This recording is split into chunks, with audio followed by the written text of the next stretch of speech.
Hey, you know what time it is? It's time for a short clip from the main show. We hope you enjoy this. We'll have a little bit on him later, but the tariff thing is not going away because he's talking about a whole bunch of other ones now. And of course, we have lumber tariffs coming, and there's Mm, still confusion about um, what is flip back on the um, oh god, on the allegedly reciprocal tariffs, and then pull back on the um, anything computers and microchips and right. electronics from China, and now you have other people that are lining up as well. So, That's because he's um, got guys like Tony Dell and Tim Cook saying, you're going to tank our businesses, yeah, right? Because Dell exactly, Computers and Apple, I mean, come on. exactly. So, Something I wanted to mention here about the tariffs from China. You know how the China struck back first with 34%? yeah, Somebody thought, why not 35? Why 34? 34 felony counts. They were ugh, trolling him. They jeez, were trolling him. Ah, love it, love it, love it. I'm like, "What?" Oh, yeah. Literally, an American who lives in Shanghai who was like, "Why 34?" And asked around, and yeah, they're trolling him. 34 felony counts. That's why. I'm like, "Oh Hmm, my god." interesting. All right, I never so thought I'd be cheering for China. I it's kind of weird. Um, Yeah. so the last little tidbit about the polls, and then we'll actually get more into the tariff thing here, is that for those who are wondering whether or not engagement is up, according to Abacus polling, they tested for this, and they said that Canadians definitely seem to be much more interested in this campaign than the last two. When asked, "Are you going to vote?" 68% of adults said that they would, and for those, but there's a demographic split for those under 30. That's just under half that say they will, and for those who are over 60, that rises to 8 in 10 and a little higher. So there you go. Tariffs, a little check in on that. I did not think of that, Mr. Grizzly, and I think that that was actually, yeah, China's definitely trolling. Well, I Definitely mean, with trolling. all the AI videos they've been releasing, right? Um, there was one where they had, was it Trump, Elon Musk, JD Vance, and I'm not sure who else, making Nike running shoes, stitching them together by hand. Trolling, I was like, trolling, trolling. Keep yeah, the dummies they're trolling. really trolling them. Yeah, they really are. And look, All right. again, like, we have our issues with the Chinese Communist government for a Do we myriad of ever? reasons, and the fact that we're They're tied to tariffing them us for too. another 25 years. But uh, they're doing the right thing in a trade war. You just fight fire with fire until the other guy backs down. Yep. So, yesterday when I said that China said any future increases in tariffs will be ignored, well, it seems the United States did it anyway, despite that. Because at last check, the score is China tariffs 124%, USA 145. So now Donald Trump has his one extra retaliate allegedly reciprocal retaliation, but it's not because he swung first. So he wants to swing first and he wants to swing last. And now he can say, well, China didn't raise to match it, so I won.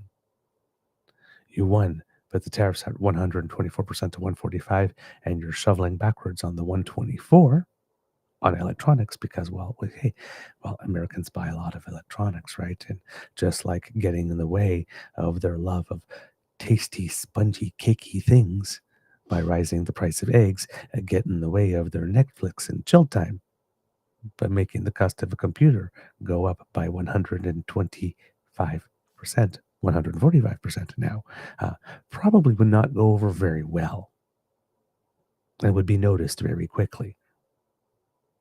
So, uh, as he's back shoveling on that, however, can't seem to have the impression that he blinked. So he's saying that there are no exemptions for this, even though the paperwork and all the communications collateral that they put out announcing the reprieve on that said specifically exemption on it. So you could see how people are confused, Hmm. right? And of course, we have those semiconductor and chips tariffs. because they're a strategic sector for national security. So he just imposed 125, removed them, but there may be more coming for chips and semiconductors specifically. Confused yet? Little. Yeah. And while he's talking about that, well, he just like casually mentioned, oh, by the way, there's stuff on pharmaceuticals coming too. That's another strategic sector. So, oh, okay. It's just never going to end with this guy. And he'll levy the tariffs and then put a 90-day pause on them. So he'll watch the market dip, dip, dip, dip, dip. Now's a great time to buy. All of his wealthy billionaire friends will go out and make millions and billions of dollars. Like I think it was Charles Schwab made 2.5 billion, and he Hmm. bragged about it in the Oval. He made 2.5 billion. He made 900 million. You fleece the American people by manipulating the market for your own benefit. That's how people go to prison. But Yep. see, what he'll do, he'll just pardon himself, right? Well, yes. Yes. So now that there's been exemptions for electronics for China, well, the soybean farmers have gotten in line Hmm. asking for specific exemption because China is the largest buyer of US soybeans. 50% of the soybeans produced in the United States are exported, and China accounts for 52% of that, which is about 27% of the total. Basically, essentially every fourth row of a soybean field goes to China. Wow.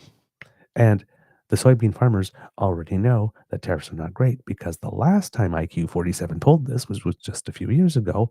Well, at that time, um, it was one out of every three rows Hmm. that went to China. So when the dust settled, farmers lost about 9% of all US exports to China, as it had been replaced by competitors in South America, mainly Brazil, with China even investing in major infrastructure over there, such as the building of ports, rail, and roads to ensure that they would get their supply, which meant that market share is displaced forever. That's data from the American Soybean Association. Wow. Uh, then car manufacturers started to line up with regard to car parts because the United States imposed those tariffs on all car parts, which Canada, wisely in its counter retaliatory tariffs, did not because those car parts change. You know, you take the steel from here and you send it, that's mined here, and then you send it somewhere to make a sort of the shape of a part. And then that one goes to the United States, and then they perfect that part. And then gets put into something that comes up to Canada that gets to put into something else. And there we go. That part It is goes to across the border, Mexico and yeah. right? So Canada did not include those in the counter tariffs because that would not be helpful. Well, Because Yves François Blanchet actually noted it actually once in an interview and said that at least there's that. it makes one wonder why are cars so expensive today? Have you Right, seen how they're assembled? right. So Yeah. the car manufacturers in the United States are wanting IQ 47 to do what we did. It's like, dude, we don't know what the parts are. In fact, in the United States, their own documentation that they use to study this, when Mhm. they study parts, Canada and US is treated as one. It's like 53% Canada, US, this part, and then 27 comes from somewhere else, and whatever comes from somewhere else. They don't even divide it, and we never have because Well, we've been so integrated. So now for in order like this simple process that Donald Trump said was going to be simple for every single part, you have to go in and analyze that part and figure out how much of that part is Canadian and American because they used to right. just consider it Can-Am. Well, This is going to be really complicated and expensive, correct me if I'm wrong. Isn't the only American car Tesla? probably I believe that it's the only car that's manufactured 100% in the U.S. I, those that I are. yes, I could be wrong about that. Somebody please correct me, but I understood that to be the case. Now, maybe that isn't the case, but that's what I understood. Because, well, I know they're not working with the Canadian car parts manufacturers. They're not working with Mexico. So, yeah, it's pretty much all U.S. made. Now, maybe the steel comes from somewhere else. I don't know. Yeah, exactly.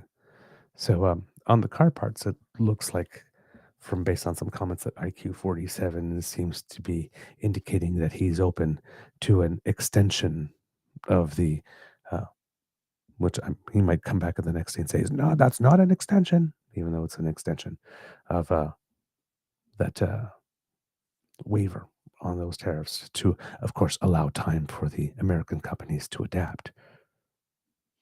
Yes, I don't know how they're going to adapt by building new plants to make those parts entirely in the United States now. That's going to be more than 90 days, buddy. Just to let you know. So, yeah, we'll see what happens. So, with all of that, kids and cubs, if we take a little look at the markets here, yesterday, North American markets did all right, as we mentioned during the day. They were primed for a positive open, and pretty much all of them were up about the 0.6 up to about 1.9. Uh, Ironically, the Nasdaq tech bounce that people had expected didn't really hit all that high. Considering the additional suspension of tariffs.